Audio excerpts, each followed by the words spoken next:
Ahí estamos iniciando grabación. La placa de Gustavo Lebrino, de sobrenombre Culebra, lo conocemos de chico, 59 años, está con prisión perpetua, perdón, con Preventiva. prisión preventiva, disculpe, las mil disculpas. Está acusado de abuso sexual sobre un nene de 13 años. La familia obviamente se dio cuenta hace un par de meses, hizo las respectivas denuncias por unidad judicial y ahí se vino toda esta batahola que intentamos descifrar. Conozco algunas cositas oficiales de la causa de Lebrino y para eso lo tenemos el abogado. Muy buenas tardes, Nicolás. ¿Qué tal, Tito? Bueno, gracias por la invitación. No, por favor, gracias a vos por venir para involucrarte en este delicado tema, Ujú, donde hay un menor, hay que ujú, decirlo, hay un sí, menor, víctima del menor, ujú, ¿no? exacto. Tenemos, lamentablemente, la ocurrencia de un hecho, de un segundo hecho de ese tipo y de este tenor en muy corto tiempo y de circunstancias que se repiten y que por ahí, como primera cuestión, debemos hacer notar, porque lamentablemente ya tuvimos un caso que derivó en una condena, que fue de un profesor de educación física, Milán, que hoy se encuentra detenido, privado de la libertad, ya con condena. No sé si firme o está pendiente algún recurso ante el Tribunal Superior, pero ya existe una condena de este profesor.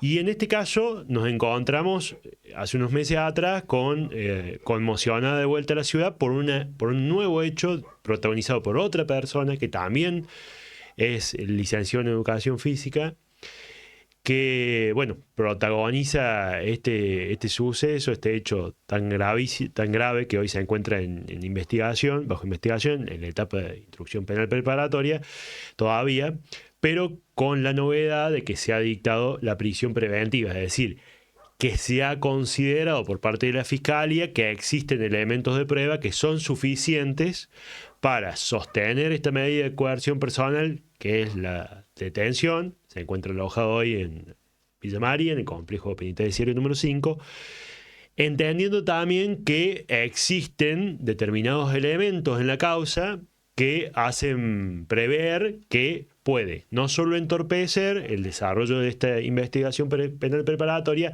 sino de alguna manera eludir el propio accionar de la justicia. Básicamente, y en esto hay que tener en consideración que la pena que se enfrenta el imputado va entre los 10 y los 15 años según la tipificación de la propia fiscalía. Es decir, estamos hablando de que no es excarcelable la tipificación que hoy enfrenta. Entonces, de esa manera, digamos, sostener esta medida de coerción a mí me parece lo correcto, creo que está sobradamente fundado, creo que hay elementos de prueba que son contundentes, independientemente de la prueba que falta por diligenciar y por obtener en la causa, que es prueba también sustancial que se ha obtenido a través de los procedimientos y sobre todo los allanamientos que se llevaron adelante. Hoy la tipificación, para ser claro y por ahí en esto,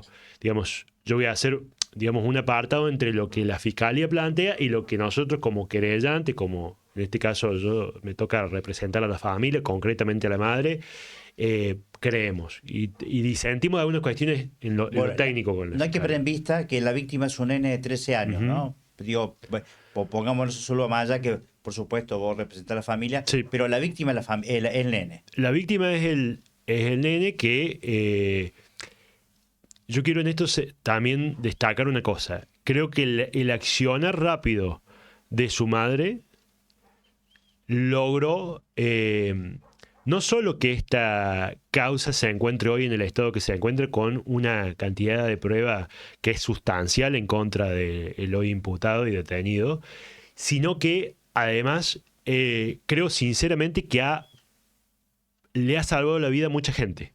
O sea, y esto yo se lo dije así claramente a la mamá. Me parece que el accionar de la madre de la víctima eh, le salvó la vida a mucha gente. Hay un patrón perverso de repetición en la conducta del imputado. Y yo estoy convencido personalmente, porque además he tomado contacto con otras familias, de que hay más víctimas de este sujeto y de que, obviamente, eso se va a dilucidar e investigar en otras denuncias. Incluso ya existe una denuncia que se efectuó con posterioridad a la Siempre ocurrencia sobre de el estos mismo hechos imputado. sobre el mismo imputado. Y creo que cuando se logre correr el velo de la impunidad que él ha tenido durante mucho tiempo, van a aparecer muchas más víctimas que han sido lamentablemente objeto de este perverso, de un psicópata claramente, una conducta totalmente psicopática, y que creo que la mamá, como decía antes, le ha salvado la vida a mucha gente que de no haber actuado de la manera que actuó, hubiese terminado siendo víctima de este sujeto que convivía con nosotros en esta comunidad, vivía acá en Río Tercero hace 4 años. Era oriundo de Río Tercero, pero había estado viviendo mucho tiempo fuera de la ciudad, en Villa María, en Hernando. Volvió a Río Tercero y lleva adelante este tipo de actos, la verdad, tremendos, perversos, objetos digamos, yo cada vez que releo el expediente me encuentro con nuevos elementos y la verdad es una situación muy triste y muy lamentable, pero tiene debo hacer esta salvedad, digamos, la actitud de la madre de denunciar. Siempre hay que denunciar, sobre todo cuando los chicos plantean la ocurrencia de este tipo de Bueno, porque había sucesos. una mecánica, digo, una mecánica de captar al nene Exacto. en la atención del mayor, ¿no? Exacto. Actualmente, la imputación que hace pesar la fiscalía sobre Lebrino es la de abuso sexual, o sea, en los términos del artículo 119 del Código Penal, segundo párrafo, gravemente ultrajante, en concurso ideal con la promoción y facilitación de corrupción de menores, que es el 125, inciso 1, inciso 3. ¿Por qué? Porque hay un agravante que es el medio comisivo, o sea, no solo fomentaba, sino que abonaba sumas, en este caso en dinero, para concretar ese delito. Es decir, existe un agravante. En concurso ideal, todo ello en calidad de autor, obviamente. Entonces tenemos un hecho sobre el cual concurren dos, en este caso, figuras o dos tipos penales. Por un lado, la corrupción de menores agravada y por otro lado, el abuso sexual gravemente ultrajante. En concurso ideal, dice la Fiscalía. ¿Por qué? Porque se trata de un solo hecho para el fiscal. Ese es el encuadre típico que hoy pesa sobre el Lebrino. Nosotros entendemos, como vos bien decís, y por qué lo aclaro esto, porque entendemos que existe otros tipos penales que deberían ser necesariamente introducidos y que surgen de la propia dinámica y del propio accionar del imputado. Uno es el de grooming, es decir, la utilización de las redes sociales como medio de captación. Es decir, esto no forma parte de la plataforma fáctica de la acusación que hace la Fiscalía, sino que es un planteo que nosotros hacemos como querellante. Lo que vos bien dijiste recién. Es lógico que si utilizaba medios telemáticos, en este caso las redes sociales, para captar a menores de edad, claramente, digamos, existe la posibilidad de tipificar esa conducta y existe en el Código Penal la figura del grooming, que es una figura que está vinculada a esta cuestión de estos medios comisivos, de estos medios que se utilizaban para concretar el delito. Eso como primera cuestión.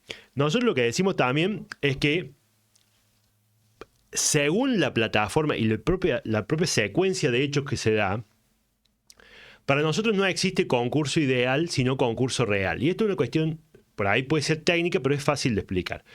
Nosotros entendemos que hay dos hechos, porque se concretan dos hechos de abuso distintos. La Fiscalía dice hay concurso ideal, es decir, un mismo hecho con dos etapas. Nosotros creemos que hay concurso real. ¿Por qué? Porque se trata de dos hechos que acontecen en 2 días, con dos lógicas distintas. Porque incluso y en esto retomo, creo que falta en la acusación, en la plataforma fáctica de la acusación, la producción de material de abuso sexual infantil. Que eso tampoco forma parte de la acusación que debería pesar sobre el EBRI, ¿no? Y que nosotros entendemos también que no se subsume esa figura típica de la producción de material de abuso sexual infantil a lo contemplado en el 125, inciso 1 y 3 del Código Penal, que es la promoción o facilitación de la promoción de la corrupción de menores. Porque es un hecho en sí mismo que nace de la prueba que esta persona producía material independientemente de para qué lo producía, es decir, si había trascendencia de ese material o era de consumo propio. En principio es para consumo propio, en principio. Independientemente de eso, la producción del material es lo que está penado por el Código Procesal. Entonces por el Código Penal. Entonces, nosotros entendemos que el Código Procesal tiene la figura esta de el 281, que es mantener la prisión, o sea, mantener la medida de coerción, que es mantener la prisión preventiva y que es una buena decisión de la Fiscalía.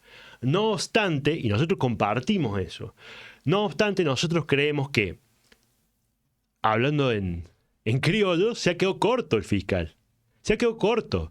Para nosotros, además, no existe, y acá me parece que se ha cometido un error, no existe la posibilidad de tipificar estos dos hechos, que nosotros entendemos que son dos hechos, no uno, como abuso sexual gravemente ultrajante, porque para nosotros se trata claramente de un caso de abuso sexual con acceso carnal, que implica una tipificación mayor, una calificación legal, es un tipo superior, que implica una calificación en cuanto a pena también mayor. Claro. Nosotros disentimos en ese punto, concretamente.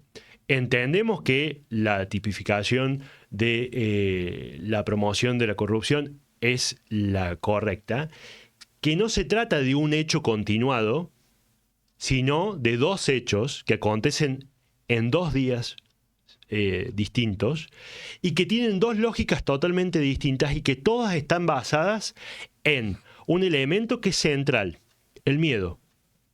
La palabra más utilizada por el menor es esa, miedo.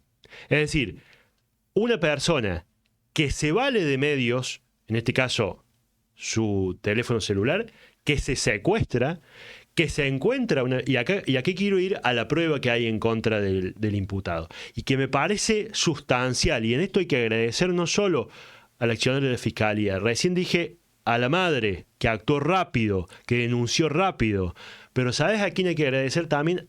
A la unidad judicial, es decir, al ayudante fiscal, y también a los policías, a las personas que participaron de la División de Investigaciones, no solo en el allanamiento, que fue también rápido, sino también en la producción de prueba, que es sustancial. ¿Por qué digo que el cúmulo de prueba es enorme? Primero, existen cámaras públicas, es decir, del municipio, de la cooperativa, existen cámaras de privados que están incorporadas a la causa y que dan cuenta de que el imputado recogió de la calle al niño en ocasión de la salida del colegio y en ocasión de encontrarse en una plaza y lo llevó a su casa. Ese recorrido trazado está documentado a través de cámaras que dan cuenta de la patente y de la persona del imputado. Existe un relato que es absolutamente verosímil del chico, que da cuenta de detalles del inmueble que solamente podría haber tenido si ha ingresado adentro del mismo. Es decir, combinaciones, claves, cuestiones que tienen que ver con las medidas de seguridad que ese domicilio tenía. Las piezas tenía acá, que para entrar tenía una exacto, clave para entrar. Exacto, hacía referencia a códigos que se utilizaban en los ingresos. Ah, mira vos. El niño se movilizaba en bicicleta. Adentro, el imputado lo hacía en un utilitario. Dentro del utilitario se cargó la bicicleta y se lo devolvió en adyacencias de su hogar 2 veces en 2 días distintos. El medio de contacto que él utilizaba era un perfil de la red social Instagram, que era falso, que tenía la personalidad de una niña que se contactaba con este niño y que de alguna forma fue la manera de hacer el contacto. En realidad se trataba de la misma persona, por eso digo la figura del grooming, para lograr que el niño tuviese la confianza suficiente con este mayor y que este mayor pudiera infundir el miedo. Es decir, pudiera decirle, vení o a tu familia le pasa algo, vení o a tu mamá le pasa algo. Es decir, infundir el miedo directamente para lograr que el niño torciera su voluntad. ¿Qué es coacción eso, Nico? Nosotros entendemos que forma parte del propio delito de grooming, podría ser tipificado como coacción porque en realidad hay un medio que básicamente es el temor para lograr la comisión de un fin que no es el querido en este caso por la víctima. Acá no podría haber consentimiento de ningún tipo, estamos hablando de un nene de 13 años, pero yo quiero dejar en claro esto, que se trata de una familia normal, una familia con una madre presente, que tiene una buena comunicación con sus hijos y que toda esta secuencia que yo relato pasó en 4 días. Es decir, 2 días son los que sucede el hecho y al 4.º día se hace la denuncia. Es decir, hay un rápido accionar de la familia, de la unidad judicial, de la división de investigaciones y de la propia fiscalía, que yo lo quiero agradecer y lo quiero felicitar también, porque a veces castigamos al Poder Judicial y en esto fue absolutamente célere todo, pero la principal actitud que hay que celebrar es la de la madre, que es la que rápidamente, al conocer lo que había sucedido en el núcleo familiar, se dirige a la unidad judicial a hacer la denuncia y ahí se activan todos los mecanismos y todos los protocolos necesarios para que hoy tengamos esta situación. Además de hacer coacción sobre el adulto, sobre el menor, ¿había algo en el medio? ¿Había una retribución económica? Sí, por eso decíamos, agravado el delito tipificado de promoción o facilitación de la corrupción de menores, tiene agravantes o atenuantes. En este caso hay un agravante, que es el medio comisivo, es decir, darle dinero al niño a cambio de la realización de determinados actos que eran requeridos por el imputado. Es decir, eso está sobradamente probado, porque no solo que hay las cámaras a las que hice referencia, sino que se encuentra el propio chip del teléfono desde el cual se efectuaban las comunicaciones a través de Instagram, la cuenta incluso de Instagram y la cuenta de WhatsApp, que tiene un número. Esos teléfonos se secuestran en la casa del imputado y se encuentra también el dinero al que había hecho alusión en las conversaciones, incluso obran fotografías y fajos de billetes que son enviados como fotos y que esos fajos se encuentran en la casa del imputado. Es decir, hay sobrada prueba para llevar adelante este dictado del decreto que dispone la prisión preventiva. Yo creo que cuando se incorpore la prueba que aún está pendiente de producción, esto va a ser totalmente... va a cambiar el escenario en el sentido de que hoy estamos ante un abusador, pero cuando se tenga, en virtud de la prueba que se secuestró en el allanamiento y del contenido que eso tiene, va a demostrar que acá estamos en presencia de un verdadero psicópata con rasgos en términos psicológicos, lo digo, o sea, no, digamos, entendiendo esta clasificación de neuróticos lo de él es una conducta totalmente anómala de una persona que necesariamente debe ser separada de la sociedad porque representa un riesgo para sí mismo y para terceros, sobre todo para terceros, y que es lamentablemente es un patrón de repitencia lo que él tiene. Es decir, yo estoy convencido y tengo la convicción profunda de que hay más víctimas, de que esto es un modus operandi, que él tenía un método, que tenía una forma, y que esto lo ha hecho con una innumerable cantidad de chicos, y que logramos sacar de circulación a un perverso. A un perverso. Porque naturalmente me resguardo a la víctima y evito enunciar o mencionar detalles. Nosotros acá estamos haciendo una generalización, estoy planteando generalidades y estoy planteando la diferencia en cuanto al encuadre que nosotros pretendemos darle a la causa con relación al que hace la fiscalía.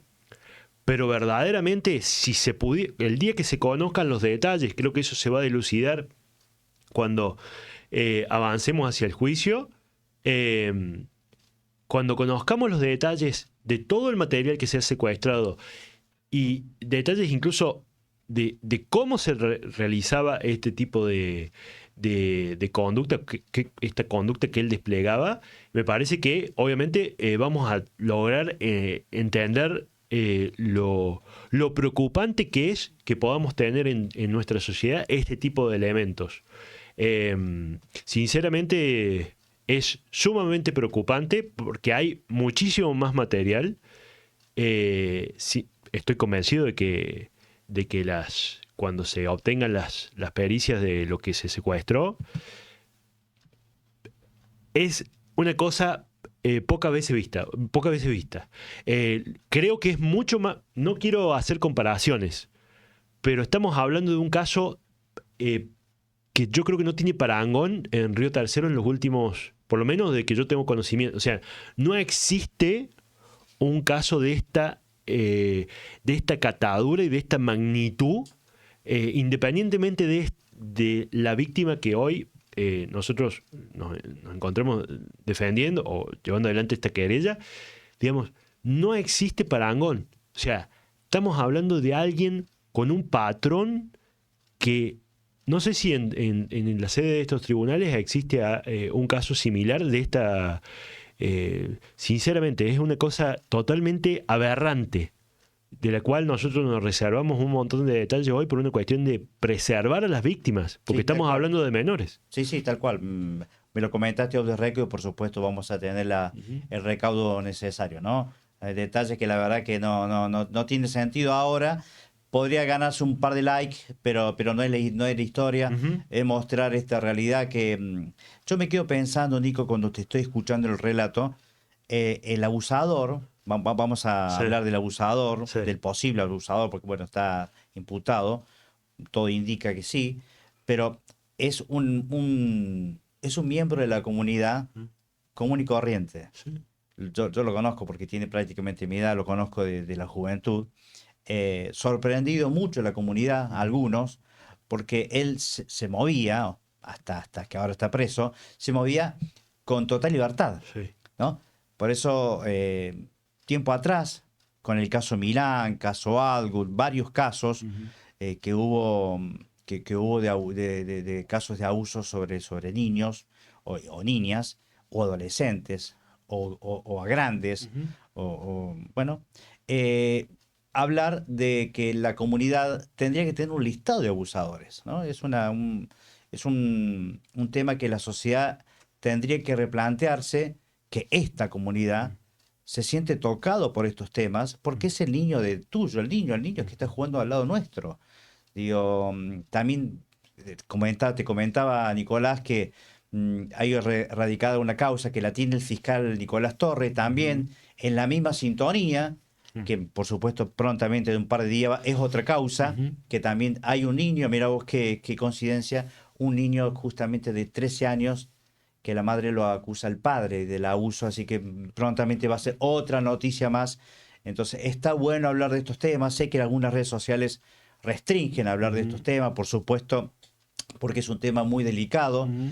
Con Nico lo hemos charlado y nos comentamos que bueno, que hay un límite a la hora de hablar, de comunicar, pero sí que la comunidad entienda que hay que este mal de la sociedad, para los niños, para las clases más débiles, por H por B, porque su perfil es tranquilo, se sienten afectados y toda una comunidad se siente afectados.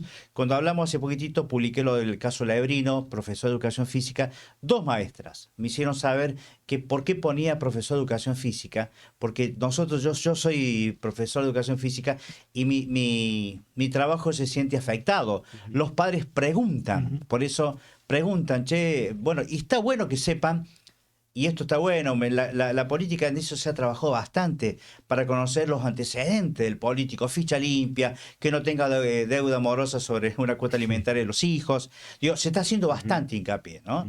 Por eso me parece que está bueno que la sociedad empiece a licuar, que se entienda bien, a licuar a esa gente que le hace mucho mal a la sociedad. Que digo, porque hasta que no nos toca, no entendemos la gravedad, porque no solamente ataca a un niño, vulnera el derecho de los niños, ni dudarlo de la víctima, pero sino también los daños colaterales hacia una comunidad y hacia todos los que conocen, en este caso, al niño, niña o adolescente. Digo, por eso me parece, digo, que está bueno hablar de estos temas, hacerlo con responsabilidad. Sí, la profesión por ahí importa toda vez que implica tener contacto con niños. O sea, a ver, esta o cualquier profesión que implique ese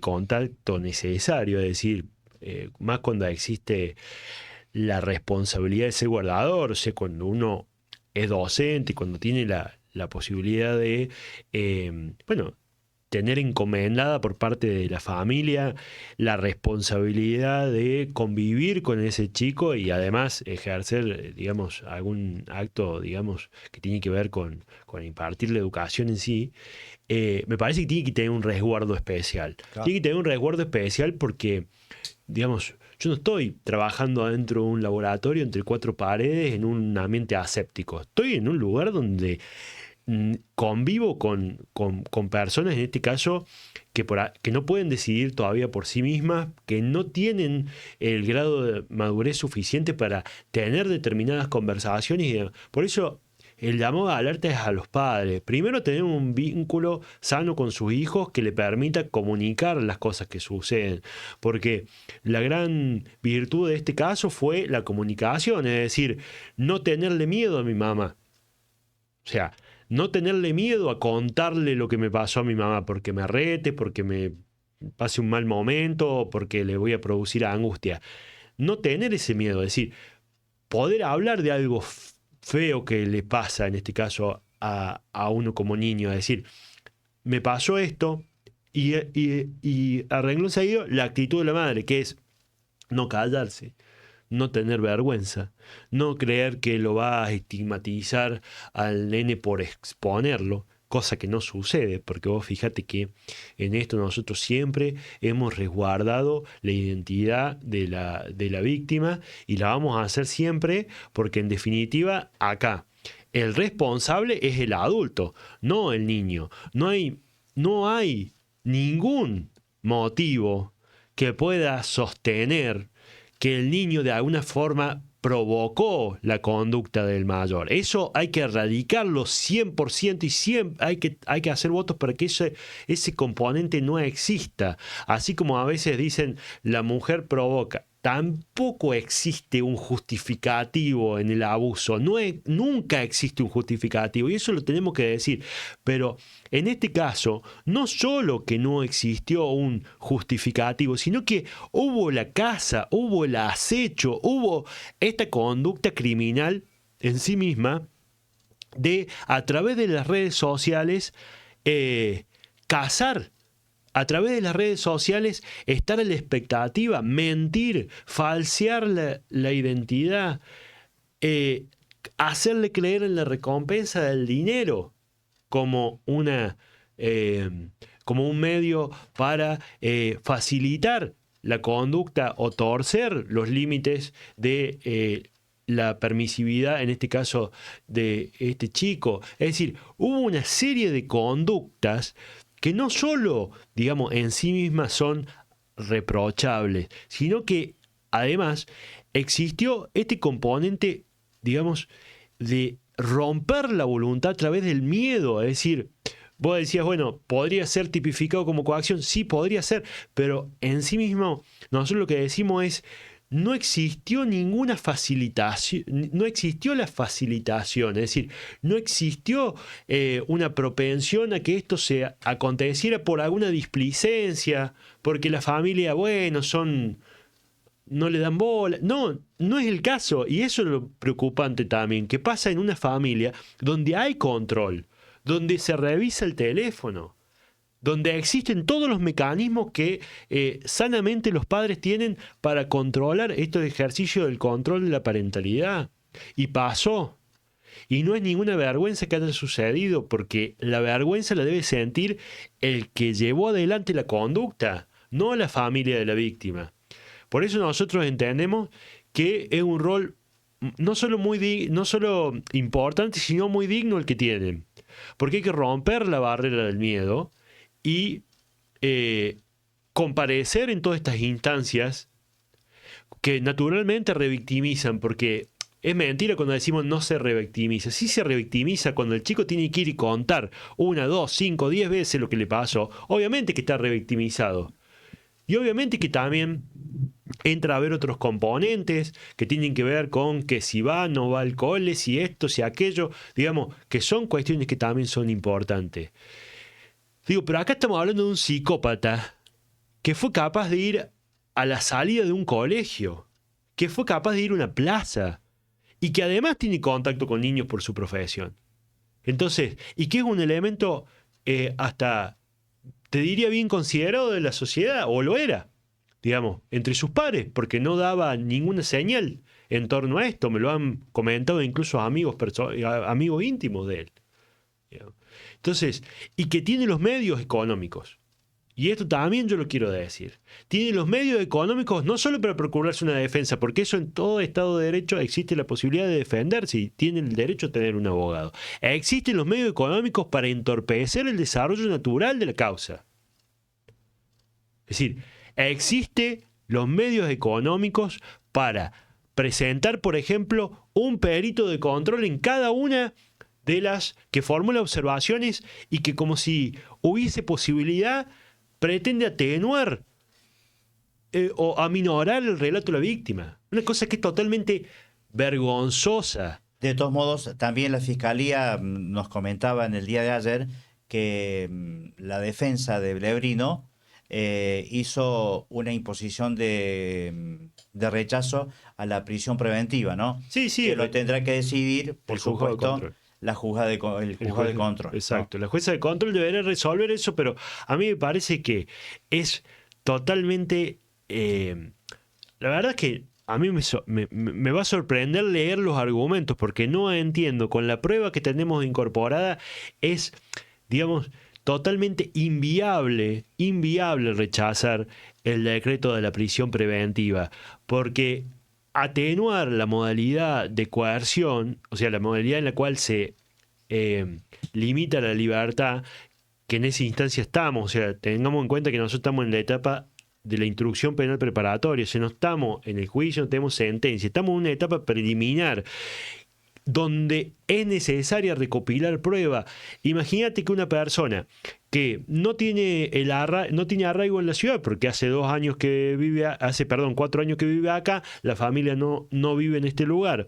Una persona que tiene medios económicos relevantes, o sea que tiene la forma de proveer no solo una defensa particular, sino además que tiene un despliegue en cuanto a bienes relevante, digamos, para sostener o para facilitar su defensa, y que ya cometió a través del propio delito de la corrupción esta cuestión del medio comisivo. Es decir, le pagó a un niño para torcer su voluntad. Imagínate si no es capaz de pagarle a otras personas o de entregar algo a cambio para torcer el valor justicia. Es totalmente probable, porque es alguien quien puede lo más, puede lo menos, perdón. Entonces, bueno, pero ahí donde el fiscal tendrá que evaluar. Bueno, estas son las razones. Claro. El Código Procesal, llegado el momento, dice, bueno, a ver, una persona que se encuentra privada de la libertad, en una etapa de instrucción, puede morigerar esa condición a través, por ejemplo, de un mecanismo como la tobillera electrónica, digamos, para casos menores, o puede sostener la prisión preventiva. Bueno, el 281 dice, se sostiene la medida de prisión preventiva por todos estos motivos que te acabo de enumerar. Es decir, hay riesgo de fuga, hay peligro de entorpecimiento, es decir, existen todas las causales, todas del libro que prevé el Código Procesal Penal de la provincia de Córdoba. Entonces, es imposible que el tipo esté libre, y es un riesgo, porque la propia conducta desplegada por él es un riesgo, no solo para la causa, sino para la sociedad. Por eso me parece una actitud sana. Creo en lo que determinó la Fiscalía. Disiento en la tipificación, en algunos componentes, esto que dije. Para nosotros se trata de el 119 tercer párrafo, que es acceso carnal, no gravemente ultrajante, que se trata de dos hechos, no de un hecho continuado, como dice la Fiscalía. Nosotros entendemos que además hay que sumar la tipificación de grooming, porque se utilizaron esos medios, y además creemos que en definitiva debe desdoblarse, porque no existe un concurso ideal, sino que existe un concurso real, es decir, que hay una sucesión de hechos, porque son básicamente dos, hasta en el propio relato, en toda la secuencia fáctica son dos hechos. Entonces, si bien discrepamos con algunas cosas, acompañamos eso, veremos cuáles son los argumentos de la defensa. Entiendo que el juzgado de control debe persistir en esta actitud, que es mantener la prisión preventiva hasta tanto sea llevado adelante el juicio, ¿no?, que en definitiva deberá enfrentar. Bueno, toda una historia, la verdad que estoy escuchando, si le agregamos los datos escabrosos, estamos ante una serie digna de Netflix, con ribetes, la verdad, escabrosos, ¿no? Sí. Escabrosos. Por eso vamos a intentar seguir moviéndonos en el ritmo de la justicia. Y nosotros vamos a dar cuenta de todos los hechos que han sucedido, o de todas estas componentes que hacen a lo escabroso del caso, en el momento que sea necesario, en el momento oportuno. Siempre resguardando un valor que para nosotros es principal y fundamental, que es el de la identidad y el de la integridad de la víctima. Es decir, si hay cosas que no contamos, fundamentalmente no lo hacemos porque creemos en que hay que cuidar al menor que fue objeto de esto, y a la familia que decidió dignamente y yo te diría hasta heroicamente hacer la denuncia y sacar a este sujeto de circulación. Pero en el momento en que se ventilen las circunstancias específicas de la ocurrencia de todos estos hechos, en el juicio va a quedar claro que lo que nosotros decimos no tiene parangón en la historia reciente, por lo menos de la historia de tribunales de nuestra circunscripción, porque estamos hablando de alguien peligrosísimo, que fue tristemente encubierto, yo creo, y estoy convencido de esto que digo y me hago cargo, yo creo que fue encubierto durante muchos años por distintos actores, a los que insto para que hagan lo que tienen que hacer y digan lo que deben decir, porque esta persona, y no hablo de las víctimas, hablo de los que encubren, de los que tapan. ¿Vos decís que sabían? Yo creo que hay parte de la comunidad sabía. No digo la comunidad de Riota, no hablo de la comunidad. Su pequeña comunidad. Yo creo que cuando acá estamos, es imposible que una persona que actúa de esta manera este tipo de hecho haya sido una conducta aislada. Hay una planificación, hay un orden, hay un método. Y cuando existe método, cuando existe un orden, cuando existe una forma de proceder, sí o sí existe deliberación o premeditación. Es decir, existe esto, digamos, cranear, lo que hoy dicen los chicos, lo craneaste, o sea, lo pensaste, no es que fuiste como impulsivamente a hacer una cosa. Y es demasiado elaborado ese método. Entonces, entendemos que esto ya sucedió varias veces y que por una circunstancia o por otra, hasta ahora no se lo había denunciado o no se lo había planteado en los estrados judiciales a esta cuestión. Entiendo que bueno, que cuando, digamos, para la víctima es difícil, porque operan otros mecanismos que van hacia la inhibición, digamos, a decir, bueno, me da vergüenza esto, aquello, porque son delitos de instancia privada, en definitiva. Claro. Que se dan entre cuatro paredes, no son públicos, no pasan a la luz de todos, digamos. No todos los vemos, pero creo que ha habido algunas conductas de ocultamiento, es decir, fingimos demencia, por ahí, como dicen los chicos, esto no sucedió. Y me parece que eso va a salir a la luz. Por eso insto a quienes de alguna forma puedan tener información sobre eso, a que se acerquen a la fiscalía, en definitiva, y hagan lo que tienen que hacer, a la unidad judicial, y hagan lo que tienen que hacer, porque en definitiva la construcción de una sociedad segura es una construcción colectiva también, que la hacemos en base también a estos actos. Es decir, si sé que alguien puede ser un peligro para la sociedad y para niños, lamentablemente, digamos, me guste o no, tengo que hacer la denuncia y debo hacer lo correcto. Este trabajo delictivo, hasta donde vos conoces, Sí. ¿fue solitariamente? Nosotros entendemos que actuó solo,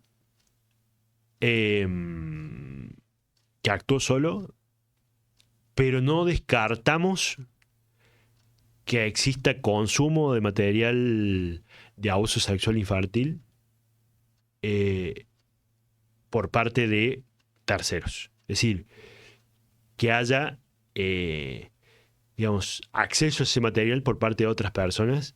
Y bueno, también será objeto de la prueba que se encuentra hoy digamos, produciéndose, porque en definitiva hay informes técnicos que aún no se han incorporado a la causa. O sea, sin todos esos informes, sin todo ese agregado de prueba, se dispuso esto. Imagínate si con lo que tenemos, que ya es sólido y ya es mucho, tenemos los elementos suficientes para sostener la prisión preventiva. Imagínate, digamos, cuando se incorporen todos estos elementos. Entendemos que él actuó solo en la comisión del hecho, por eso es calidad de autor. Pero creemos que puede haber también terceros involucrados en no sé si comercialización, pero sí en la producción o reproducción de material de abuso sexual. Bueno, vamos a seguir el caso, por supuesto, Nico, el caso día a día, paso a paso, porque esto, al ser un tema sensible, nos cuesta de a poquito, hay que desenredar esta trama judicial, la justicia local también a paso firme, poco lenta, pero va. Entonces hay que ir buscando para no herir susceptibilidades, siempre hay que resguardar el tema de la víctima. Recordemos, Nico, si vos sé que estarías de acuerdo conmigo, si vos tenés un caso de abuso sexual, si vos te sentís algún derecho ultrajado, o podés dirigirte a las respectivas comisarías, y entonces escuchando, o a las unidades judiciales, o andá a tribunales, golpea la puerta y te van a atender. También están los puntos mujer en ese sentido, que también se activa el protocolo. Andá a las maestras de los dos grados, que también tienen que activar un protocolo. En las escuelas se activa un protocolo, en este caso, si algún niño se siente afectado a algún derecho para ellos. Así que le decís a la maestra, y la maestra tiene el deber, ya creo que este es el deber de manifestarse a las autoridades qué es lo que está sucediendo con ese niño, niña y adolescente. Hay muchos mecanismos, estamos en los medios de comunicación, que cada vez veo que estamos ayornando más los tiempos, sabemos que se puede hablar de este tema, y ya dan nombre y apellido. Yo no entiendo por qué los otros medios no dan nombre y apellido, porque la causa judicial es pública, los recursos son públicos para defender al niño, y justamente para hacerlo punitivo al acusado. El punitivo es cuando vos vas directamente con el acusado y le caes con todo el peso de la ley. Todo eso cuesta dinero. Por eso los medios de comunicación debemos hablar de estos temas. Sensible, sí, pero hay que hablarlo. Cuidar al niño, Nico tocó otro tema que también es súper interesante, el tema de los controles parentales, el tema de los celulares.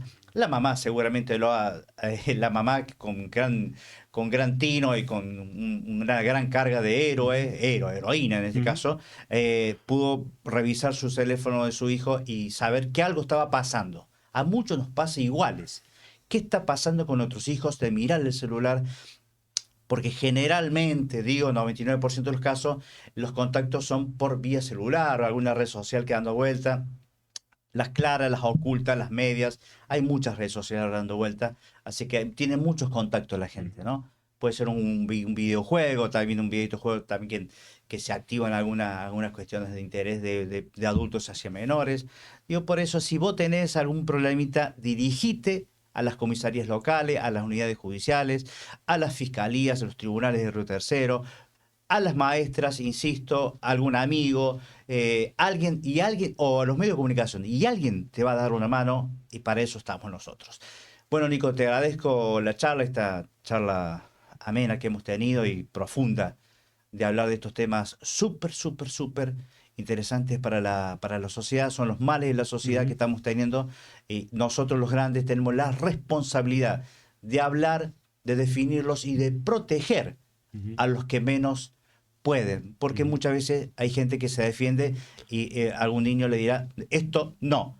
Otros niños dirán, el interés, por ahí no podrán defenderse, pero nosotros los grandes debemos hablar de esto y defender a toda una comunidad que nos está escuchando. Gracias, Nico. Gracias. Te agradezco. Ha pasado con nosotros Nicolás Rodríguez, abogado de la víctima en el caso Lebrino, ¿no?